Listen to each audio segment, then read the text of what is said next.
शनिवारी म्हणजेच 5 डिसेंबरला प्रक्षेपित झालेल्या दिल दोस्ती दुनियादारीच्या एपिसोडमध्ये माझघरातील सर्वच दोस्त रेश्माला सांगतात की रेवा इथे आल्यामुळे तू लवकरात लवकर राकेशकडे जाऊन राहा। माझघरात रेवा सर्वांना विचारते की रेश्मा ताई तुमच्या सोबत राहते का, तेव्हा सर्वजण तिला सांगतात की रेश्मा तर राकेश सोबत राहते, ती इथे राहण्याचा काय संबंध। तेव्हा रेवा त्यांना रेश्माची पर्स आणि मोबाईल फोन काढून दाखवते। त्यावेळी सर्वच जण आपापल्या परीनं या विषयावर पडदा टाकून सारवासारव करण्याचा प्रयत्न करतात। तिकडे निशा राकेशला आठवण करून देते की आजच्या दिवशी नक्की काय झालं होतं।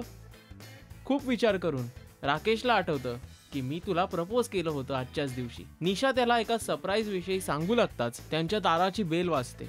ते पाहतात तर समोर आशू आणि रेश्मा तिथे आलेले असतात। रेश्माला पाहून निशा चांगलीच चिडते। तिच्यामध्ये आणि राकेशमध्ये यावेळी वाद सुद्धा सुरू होतात। तेव्हा निशा राकेशला सांगते की रेश्मा तुझी आज देखील बायको असल्यामुळे तिच्या पुढे माझी किंमत शून्य आहे। रागाने भांडून ती घरातून निघून जाते। तेव्हा आशू निशाला सांगतो की माझघरात काही दिवसांसाठी तू राहायला येऊ शकतेस, पण निशा त्याची ऑफर धुडकावून आपण एका मैत्रिणीकडे राहणार असल्याचं सांगते। राकेश आशूची समजूत काढण्याचा प्रयत्न करतो। आता येणाऱ्या एपिसोडमध्ये पाहूयात की रेवा पासून रेश्मा किती दिवस वैवाहिक आणि त्यांच्या संपलेल्या नात्याबद्दल उल्लेख कसा आणि केव्हा करते। आपल्याला हा भाग कसा वाटला आपले व्ह्यूज पोस्ट करा या व्हिडिओच्या खाली दिलेल्या कमेंट सेक्शन मध्ये। दिल दोस्ती दुनियादारी या प्रोग्रामच्या लेटेस्ट अपडेटसाठी रोज पहा राजश्री मराठी।